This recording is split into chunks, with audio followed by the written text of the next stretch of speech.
Hello everyone and welcome back to my flight training series on Microsoft Flight Simulator 2020. Today we're going to be looking at IFR navigation, which is the last section of flight training, so this will be our final episode. To start, it looks like it's going to be climb and descent. So we're just going to get acquainted with the instruments in a quick 5-minute lesson. So let's go ahead for that. I fly full IFR when I'm in the Airbus, so I definitely understand the concepts of it, but I've never done it in the Skyhawk, so it'll be interesting learning a new GPS system and new instruments. So let's start it here. We're flying over the UK's Shetland Islands, just below a thick layer of clouds. Up until now, you've been able to look outside to judge the aircraft's attitude and location. What happens when you lose that outside view? That takes us into the world of instrument flight. When you can't use the horizon for reference due to clouds, darkness, or other hindrances to visibility, you'll need to rely on your airplane's instruments. When flying on instruments alone, you'll need to rely on your attitude indicator to see your pitch and roll information. Modern cockpits like this combine several instruments into one electronic display called a primary flight display, or PFD. Stay on heading 270, set full power, and climb up to 4,500 feet. Set full power for the climb. Right, there's 270 and full power. So let's start climbing. Imagine the Cessna is going to take quite a bit of time to reach 4,500. We'll let some airspeed lead off, and once we hit about 100 here, I will pitch down so we can climb at 100 knots. Let's just make a turn to the right to maintain 270 at the same time.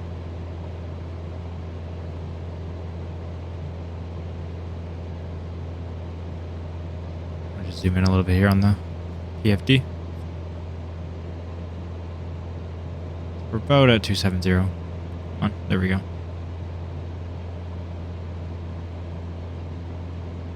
And we're climbing at 100 knots, which is only about 400 feet per minute.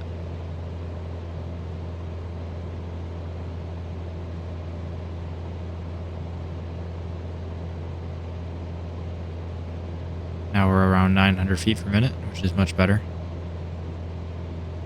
Get there eventually.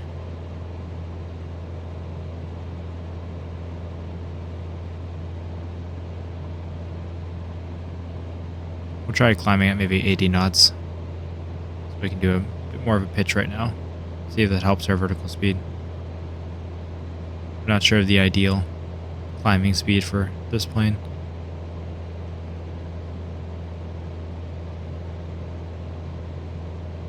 Maybe we'll do 90 knots here. Climbing up into the cloud layer. Notice how you're starting to lose your outside view. Instead of looking out the canopy, focus your attention on the cockpit instruments. You can maintain wings level using the attitude indicator. Continue climbing to 4,500 feet. We're almost there. Staying around 90 knots. Around the right heading. We're passing 4,000 at about 700 feet per minute.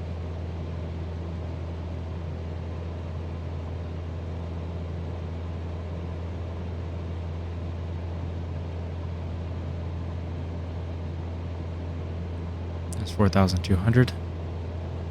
We'll pitch up a bit more to lose some speed. Make a bit of a right turn. We're getting off 270 now.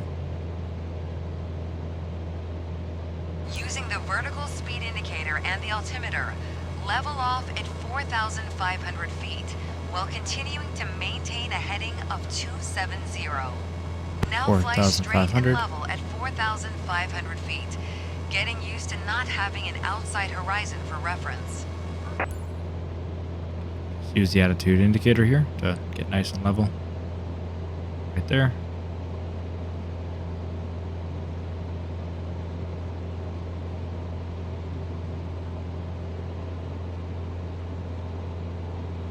So you need to keep it just above the white line to stay level.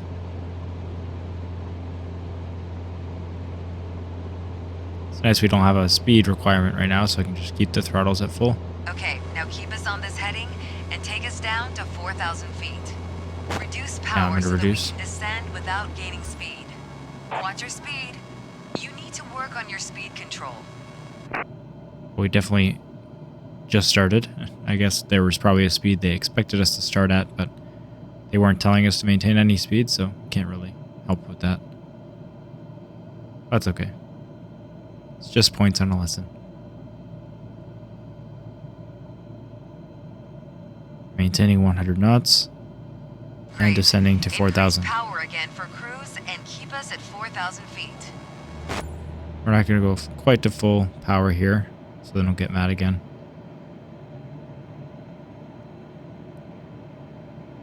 We're maintaining around 4,000, still descending, so let's pitch up a little bit. And we've been maintaining 2,000, or sorry, heading 270, roughly. We're definitely still descending, so let's pitch up quite a bit more. Try to maintain 4,000 feet altitude. Let's give it some more power. Needed to maintain 4,000 feet. I think a bit more practice may be a good idea. That's okay.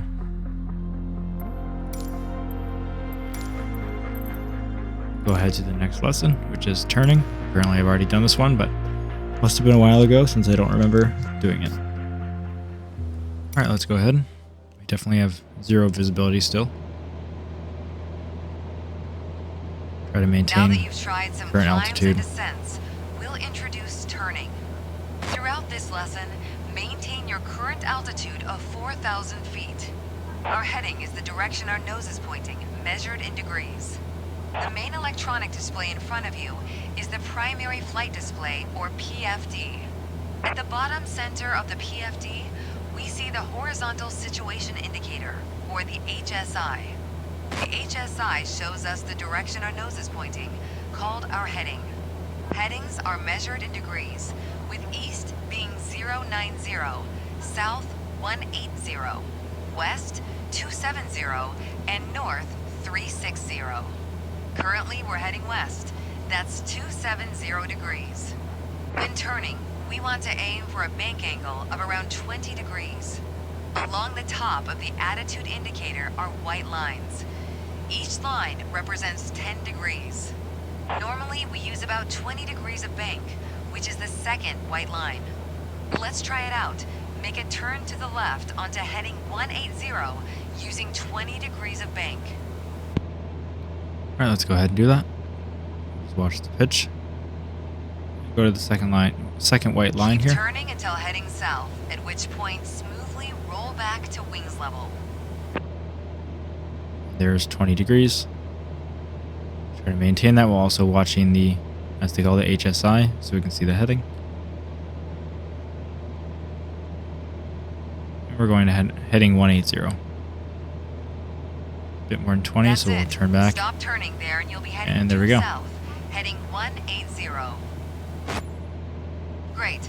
Now try and maintain this heading for a short while. Now it's maintain 180. A little to the right. Also, we've been pretty close to 4,000, but we'll climb a little bit just to get us there.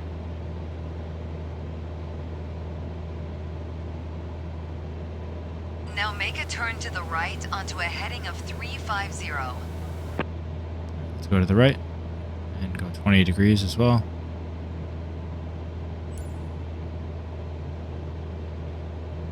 And then just watch the heading indicator to get us all the way over to 350. Should almost be north. Just try to maintain 4,000 as well. It's a bit trickier when you're turning. But I'm pretty close. Maintaining the 20 degrees.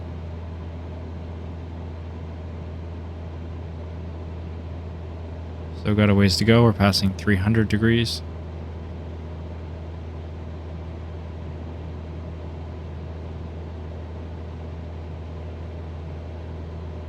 Getting pretty close. I'm going to slow down the turn by pitching to Now 10 degrees. smoothly roll wings level onto a heading of 350. There we go. Now maintain heading 350 Go back a for little bit. bit. Missed it by a couple degrees. There we go. Still at 4,000, around 112 knots.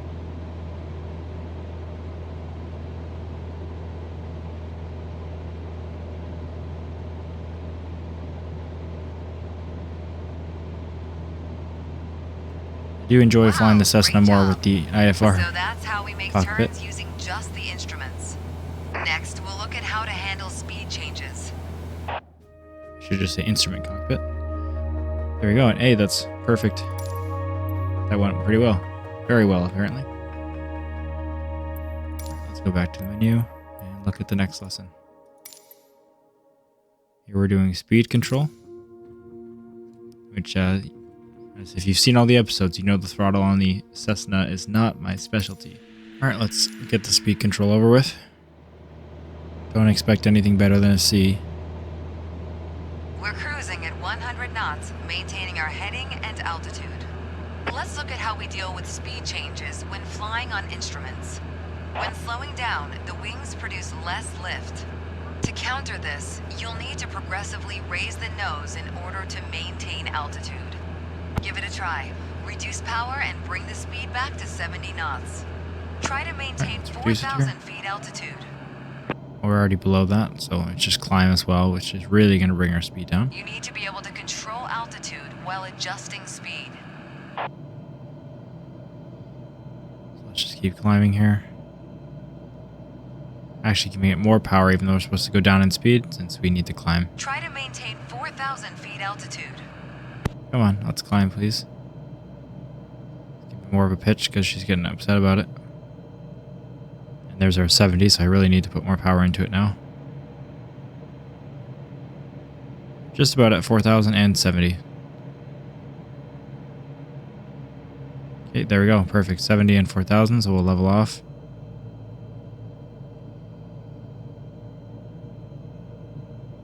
Whoa, hold on. Not quite level off. Let's stay pitched up a little bit here.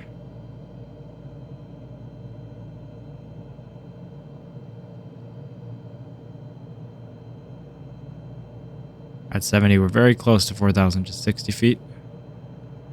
So I need to give it more power again.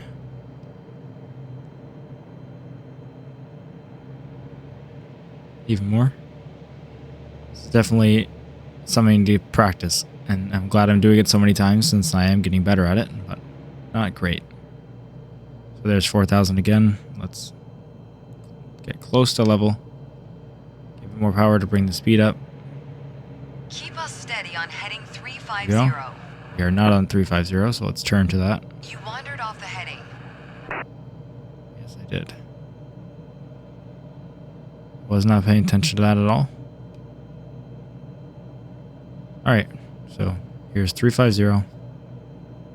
Just under 4,000, so we'll start pitch up a little bit, and we're just over 70, so that works out. We'll keep the throttle the same. And just use that little extra speed to climb. And raise the throttle a little bit again. Don't like staying right at 4,000 apparently.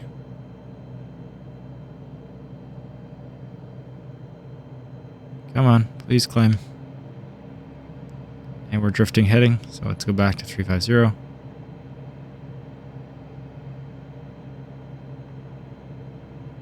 $4,000.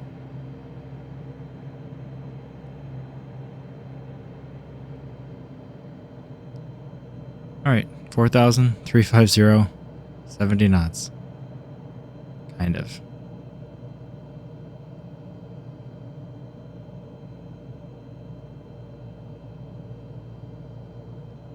Definitely wants us to reduce power more, but we can't really to stay at this altitude. Every time I level off, I go down at this speed. So I need to stay pitched up.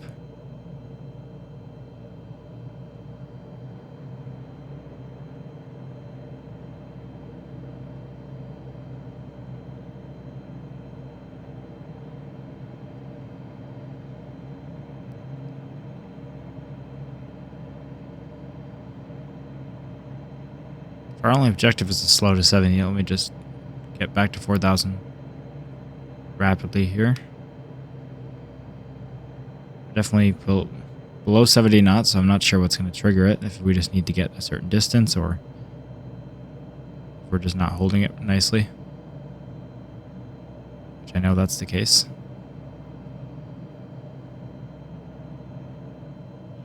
Just reduce power all the way. Yeah, I figured that's what they want. So that you don't have to keep putting any pressure on the controls. We spent a long time doing this, but it's good to practice. Let's turn the wheel.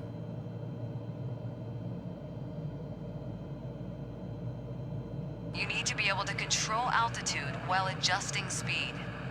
Much easier to use the pitch wheel. I probably should have already been doing that. Good. Now set power to maintain 70 knots. Notice how the nose Yeah, needs should have to done be that little a lot higher than earlier. before to make up for the loss of airspeed. Use the elevator trim to adjust pitch to the new speed and maintain 70 knots for a bit. Keep Not going to get steady good scores on this, but 350. that's what I told you to expect. You wandered off the heading. Barely. But it matters, so there we go. 350. A little more. Great. Now increase power to get your speed back up to 100 knots. Let's just go full. Let's get ready to pitch down. Once we hit 4,000, but we also lost some altitude. Trim nose down to avoid climbing. Yes, but I am going to climb a little bit. There, now 4,000. We'll stop climbing. Of course, extremely aggressively as always. Keep us steady on heading 350. Yeah, not happening. You wandered off the heading. I know. Alright, we're around 4,000. Paying attention to that. Let's go back. Heading. Here's the heading. That's it. Now stabilize at 100 knots. We're at the right speed. Pitching down here. More. Bring the throttles back so we're not at full power. Pitching up. Just trying to dial in this wheel. Try to maintain 4,000 feet altitude. Good. Now we'll take flap settings into account. Flaps give a boost in lift, which you'll need to control in order to maintain our altitude. They also add drag, making us slow down more quickly, so be careful not to get too slow. Reduce power and slow us down to 60 knots. You need to be able to control altitude while adjusting idle here. speed. And pitch up because we haven't been told to go down yet, so we need to account for the loss of speed. Good. Now extend the flaps to 10 degrees. And flaps are going down. Flaps at 20 degrees. And 20. With the extra drag, start adding power so you don't drop below your target airspeed of 60 knots. Let's put the power in. We're at 68, so I'll bring it back a little bit. We're around 4,000, surprisingly doing well with that. Just increase power, so we just put it to full to get that objective. Okay, that didn't work. 4,000, 350. Let's just focus on the power for sure. Just bring it all the way back to get that 60, and then we'll increase.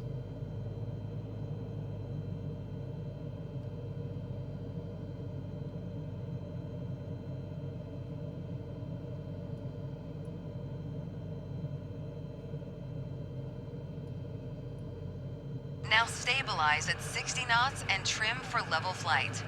Try to maintain 4,000 feet altitude. Start climbing here. You need to be able to control altitude while adjusting speed. And some more. 300 feet below. Definitely my worst lesson yet. Never flying this plane.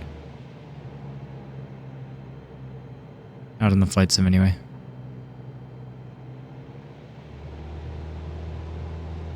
Wow, great job. I don't think Next, so. we'll look at navigating on instruments alone. Alright, well, we got it over with. But that's... Alright, well, we'll take it. Thank you. Sorry you guys had to watch that. What am I doing here? Next, we're doing VOR basics. Let's go ahead.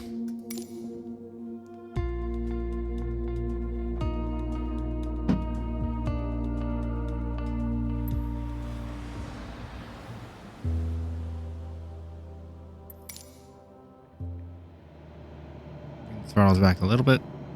My Now favorite that you plane have the ever. basics of flying the aircraft on instruments, let's look at navigation. There is a worldwide network of radio beacons that pilots use to find their way when flying IFR. The most common beacon is the VOR. I've tuned the Sumberg VOR into your nav radio, which we're going to fly toward. To get there, we'll use the course deviation indicator, CDI. That's the green arrow and bar on the HSI. I've set the CDI for a course of 170. That means we want to arrive at the VOR on a heading of 170. The CDI shows us if we are on our selected course. If the bar is to the left of center, we need to fly to the left to recapture our course. The bar is currently over to the right, so keep flying on this heading and wait for the CDI bar to start moving towards the middle. You were way off on altitude holding. Try to maintain 4,000 feet altitude. Keep us on heading 240 for now.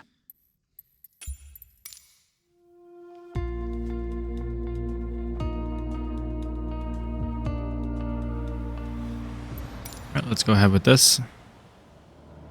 More flying in my favorite plane. Now that you have the basics of flying the aircraft on instruments, let's look at navigation.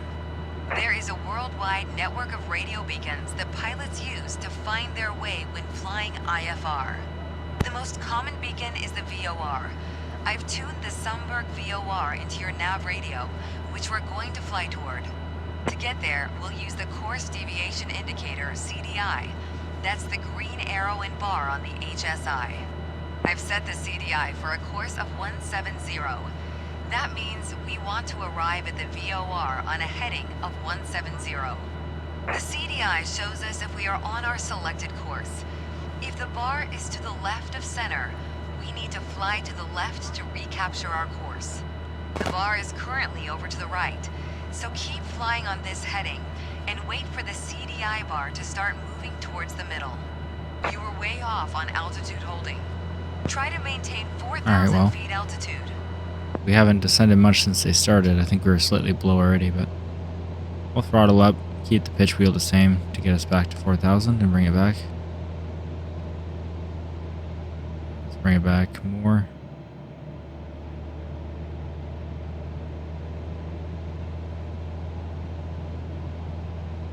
There we go, there's 4,000.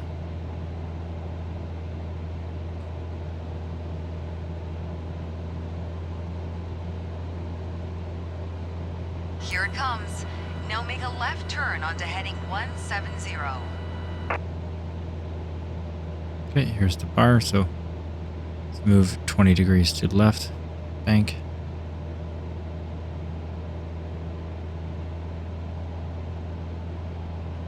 You can see the green line is lining up there. Great. Now keep the CDI bar centered, 70. and it'll take us to the VOR.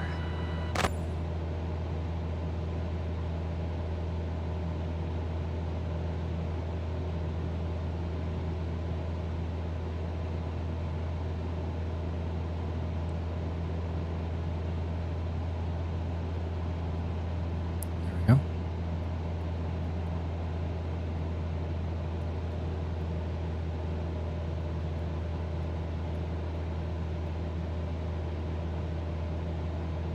Let's go a bit to the right, just focusing on the altitude too much, so I lost the heading slightly. Go past 170 to line us up on that course a bit better.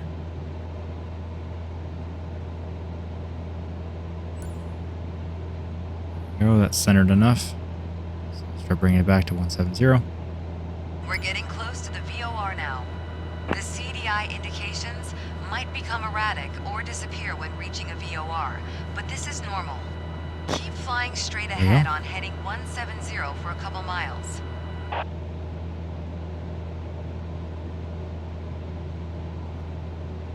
70, we'll ignore the CDI.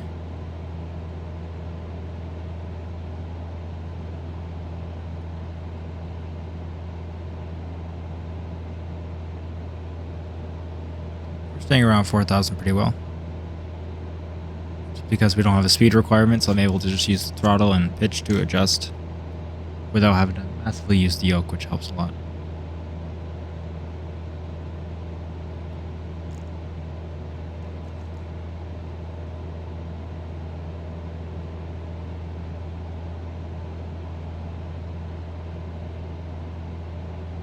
Should be leaving it pretty soon. If that's the circle there, I think that is the range of the VOR.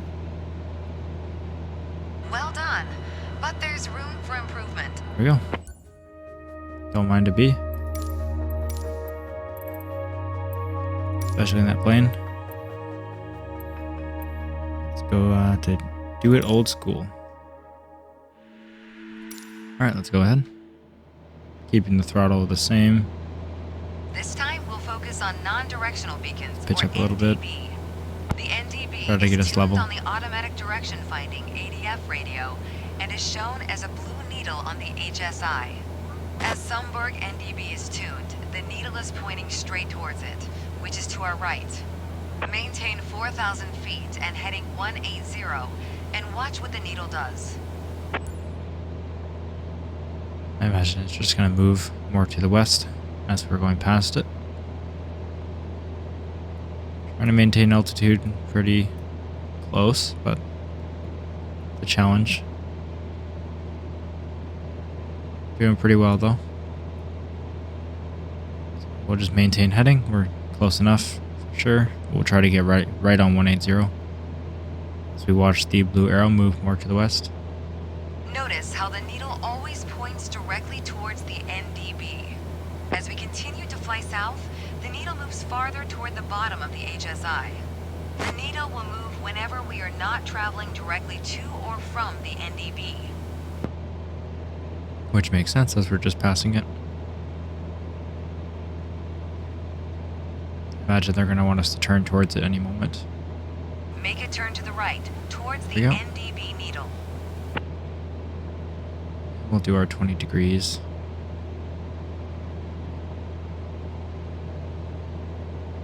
Increase the pitch manually a little bit. Just to stay level as we turn.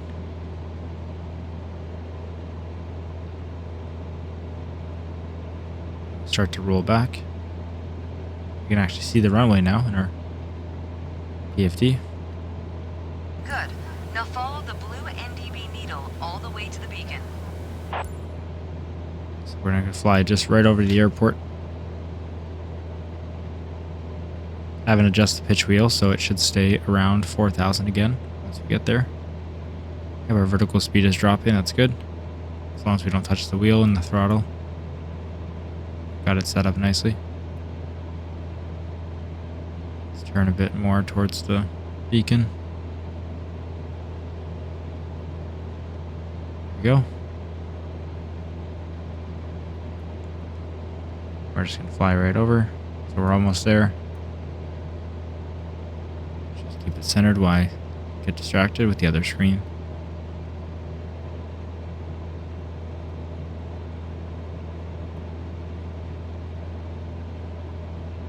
Turn a bit to the right.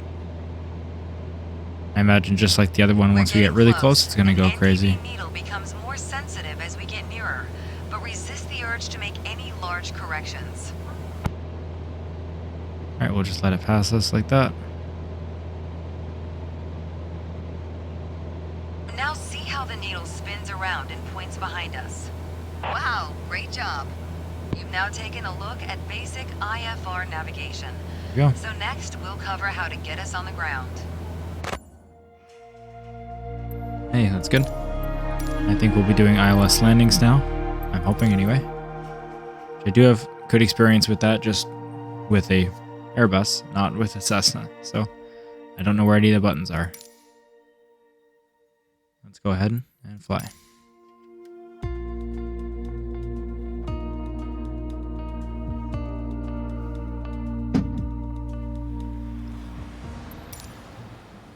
Keep the throttles where they were. So now you've got the Just basics adjust the of pitch flying wheel. on instruments. Now we need to get back on the ground. Oh, The most common landing aid is the Instrument Landing System, or ILS for short. An ILS uses two directional radio signals, one for lateral guidance called a localizer, and the other for vertical guidance called the glide slope. The localizer provides lateral guidance, which directs you onto the runway centerline. The glide slope provides the intended descent angle onto the runway. The localizer is displayed with a CDI, much like in the VOR lesson. Keep flying on a heading of 210 at 1,500 feet, and we'll watch for the localizer to come alive. Start banking before they tell us. We're just about there. Make a gentle turn to the right, intercepting the localizer and keeping the CDI in the middle. Go a bit more than gentle right here.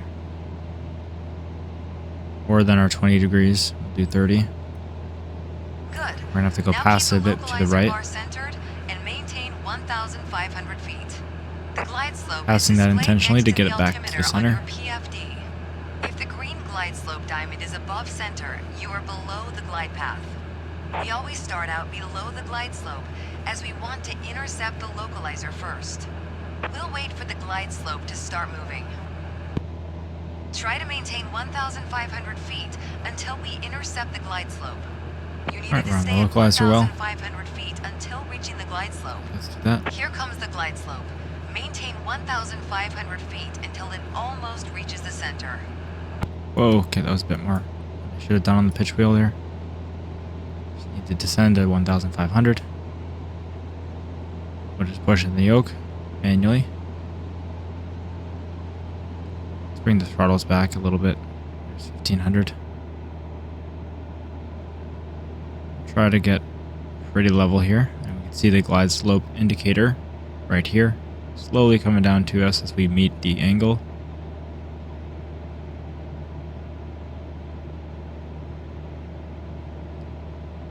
Around 1,500, just waiting for it to intercept us.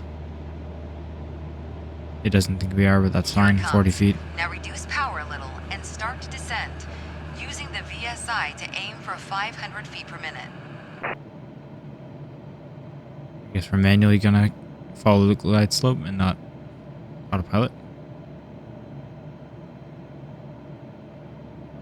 So that's new for me, but I do understand the indicator, so. Keep both the localizer and glide slope indications centered all the way down to the ground.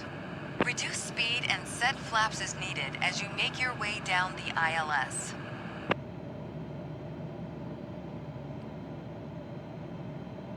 We're a little to the left of the localizer, but honestly just gonna look at the runway as well for that. And we're well on the glide slope indicator here. And the poppy lights say the same thing. We're on a good slope.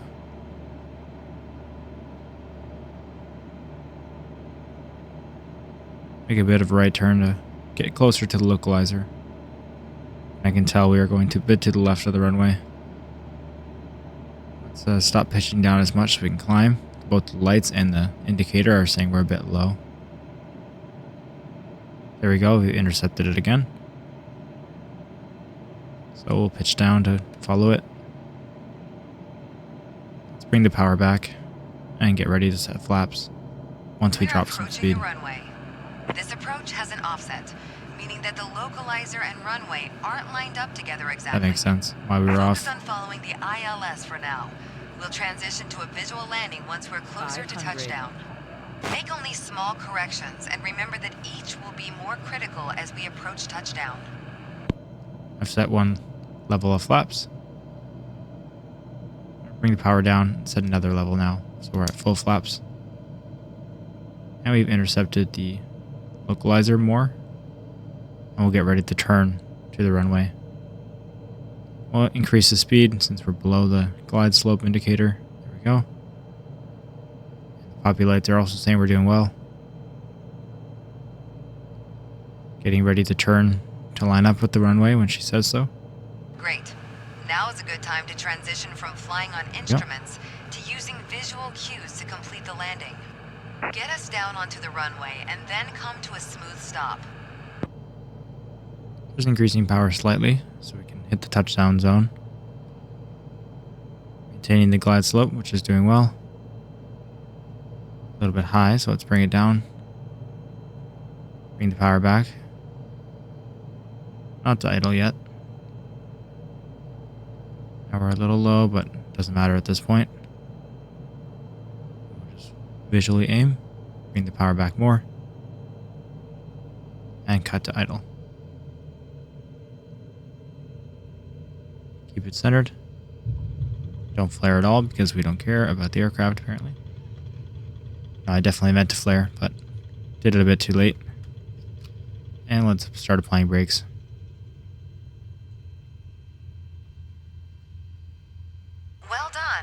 but there's room for improvement. Alright, there's our first landing in the Cessna ILS.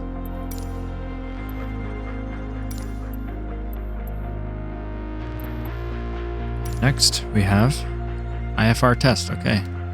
This will be the final lesson for the entire series. So let's watch how badly I can mess this up. Alright, at least we have a beautiful view for the final lesson of the series. Now we'll be moving on to Microsoft Flight Sim 2024, which comes out in only 3 days. It's time to put what you've learned into practice. We're at 5,000 feet following a GPS route towards Sunberg. I'll ask you to perform some handling tasks to test your IFR flying skills. Follow the GPS as shown in magenta on your CDI, maintaining 5,000 feet and 110 knots. Let's try to get the GPS. Still maintaining the GPS course.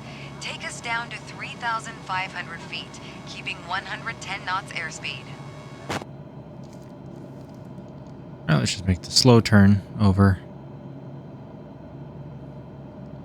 Pitch down a bit to reach 110 knots, and we'll not level off, but we'll maintain 110 with a slow vertical descent so we can get to 3,500 feet.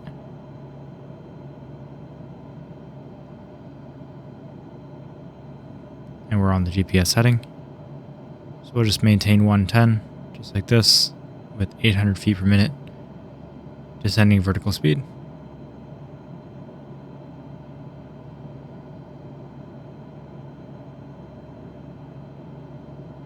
So I'm much more focused when flying this, especially for the final lesson. I need to focus on both the heading, the airspeed, and the altitude all at once, while making a lot of small corrections. Luckily the pitch is pretty well set right now, so I don't have to do too much yoke movement. Now that we're reaching the altitude, power back a little bit and pitch up a little bit. Onto heading 060. You were turning the wrong 060, let's turn left. Well, I hadn't started turning yet. Pitch up to maintain 3,500. We're at 3,400 already. And more power. Keep us at 3,500 feet. You didn't I'm hold trying. altitude accurately enough. I'm trying. Let's go up.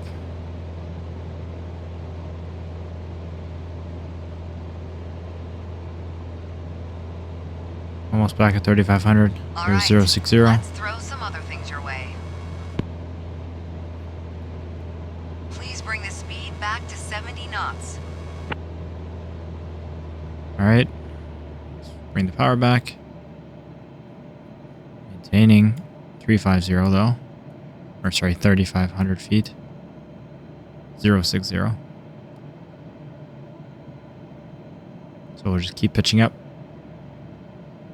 So we can stay there. And we're going to lose some airspeed with the power being lower. Let's bring the power back more. 3,500. Need to stay level. Now bring the power back. And try to stay on heading 060. Just making some aggressive turns, but we're the only one in the plane. And the instructor, so that's okay. We're descending again.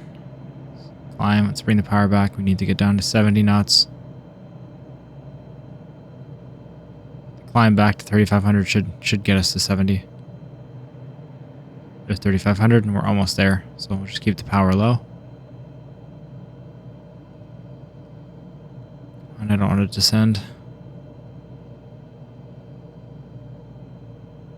And we need to keep the pitch around 5 degrees just to go level. Alright, now We keep are. us at Perfect. 3,500 feet, 70 knots, and turn us to the right onto heading 225. Right, 225. Just trying to maintain everything at once.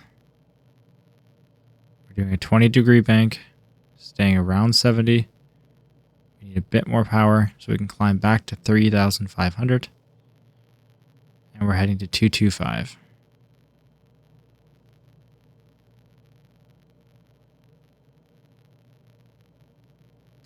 We're descending, so we need to pitch up more. We're almost there. Oh, well, we're blowing past it. Let's go back to heading 225. Now get us back to 110 knots. Let's go full power to both speed up and climb that final 60 feet as well. Keep us at 3,500 feet.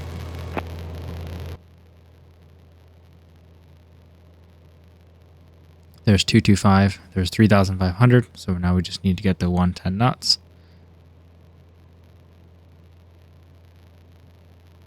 Climbing a little bit so it's pitched down. Bring the power back preemptively. We're almost at 110. A little to the right. All right, almost everything's perfect. 225, 40 feet above, which is almost nothing. 3 more knots. Come on. Which will gain that just by going back down to 35. Well done, but there's room for improvement. It's okay as long as I finished it. There we go. B is not too bad. I expected, honestly, to fail it, but if not, get a C. So that's great. Now we haven't mastered everything, as we know we haven't got A's on all of them, but that wasn't the goal of the series.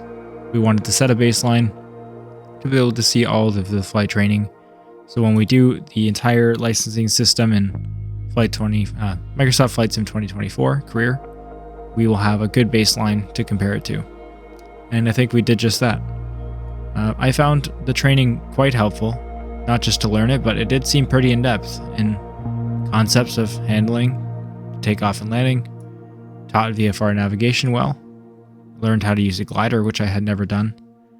Now the airliner training, as I said in that episode, as you also can see, the episode was less than 10 minutes long. It's lacking. We just have a takeoff and landing. But to be fair, when you fly an entire route IFR, you aren't doing a whole lot else. Just a lot of checklist work, but that's something you can learn per aircraft. So, just moving back on, as a recap, to Bush Pilot, that taught us the water takeoff, water landing. That was very useful. And then these IFR navigation lessons have also been useful. However, I figure if you did it with an aircraft using autopilot, you would learn more about the actual indicator. You could pay more attention to the heading indicator and not worry about your altitude and speed so much. But that's probably also just because I'm pretty bad at maintaining it properly. So everyone learns differently. Thank you guys for watching, not just this episode, but the entire series. And I can't wait to play Microsoft Flight Sim 2024.